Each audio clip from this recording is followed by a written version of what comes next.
कटी जाए, लेकिन मैं बात जरूर बोलूंगा। कोई बहन पे बोल रहा है, कोई किसी पे बोल रहा है। देश निर्माण तो जब होगा ना, जो हो गया वो सो हो गया, वो देशभक्ति के अंदर आ गया।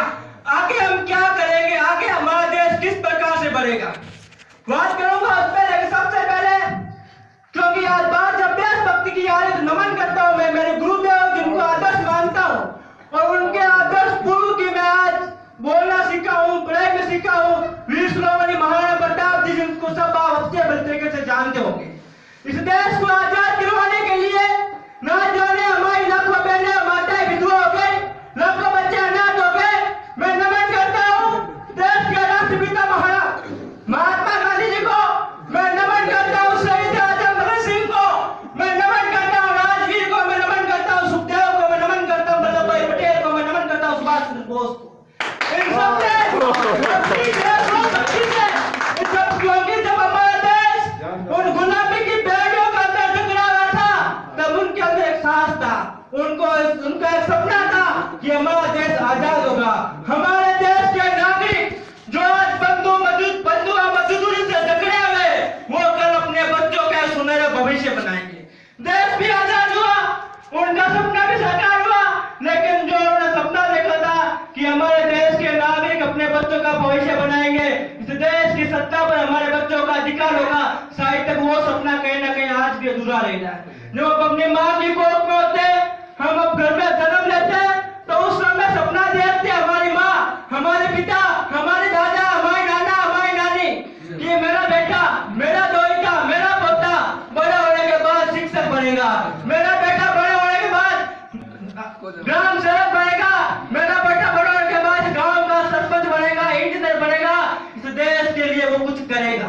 हम इंजीनियर भी बनते हैं, हम सरपंच भी बनते हैं, हम ग्राम सेवक भी बनते हैं, हम मास्टर भी बनते हैं, लेकिन हम देश के लिए कुछ नहीं करते। बड़ी दुख की बात है, आंसू पर जब मैं सारे लाहौर में जाया था, तो मेरे छोटे भाई, बड़ी बहनें सब पढ़ रहे थे और वो रट्टे मार रहे थे, और भाषण देशभक्ति के लिए जब मैं रट्टे मारने को जब पर तमसा सीखी थी।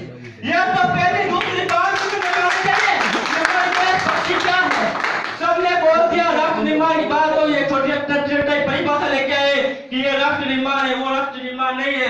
अगर आपको सच में राष्ट्र निर्माण का योगदान देना है, तो आप इस देश के अंदर बड़े उस कानून को पढ़ो, उस संविधान को पढ़ो। किसी ने कहा कुरान पढ़ो, किसी ने कहा रामायण पढ़ो, एक मैं छोटी बहन ने कहा कि वेद पढ़ो। मैं भी मानता हूँ वेद को पढ़ो, कुरान को पढ़ो, रामायण को। साहब हमारा काम है साहब कहते भाई वो नियमन कौन 5,000 देना पर पड़ोसी हमारे 5,000 लेके दे देंगे पैसा हमारा काम। यह चीज गलत है। अगर आपको उस संबंधित विभाग का संबंधित एक्ट आपको याद है, उसकी धारा याद है, तो आप सेशन कोर्ट के अंदर, हाई कोर्ट के अंदर, सुप्रीम कोर्ट के दोस्त अधिकारी के खिलाफ लड़ सकते हो। आपको कुछ पता ही नहीं है तो क्या आप देश निर्माण की बात करते हो, क्या आप राष्ट्र निर्माण की बात करते हो।